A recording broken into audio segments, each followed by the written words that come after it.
Very dangerous organ in the human body. తెలుసా? మన నోరు ఎంత భయంకరమైన అవయవమో ఇది. ఎందుకంటే జీవ మరణములు నాలుక వశము. సామెతల గ్రంథం 18వ అధ్యాయం 21వ వచనంలో దేవుని వాక్యంలో మనం గమనించినట్లయితే జీవ మరణములు నాలుక వశము.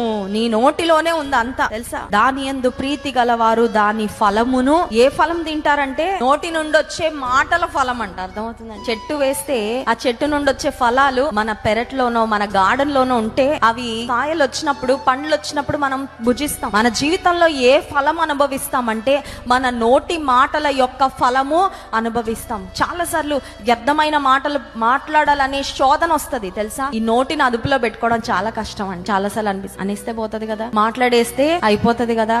చాలా సార్లు కంట్రోల్ చేసుకోలేము నోటి మాటలను. మెజారిటీ ఎట్లా వెళ్తా ఉన్నారో ఫ్లోలో పడి వెళ్ళిపోవాలనుకుంటారు చాలా మంది. ఫ్లోలో కొట్టుకుపోదాం అందరూ అలా చెప్తున్నారు కదండి. ఓకే అండి.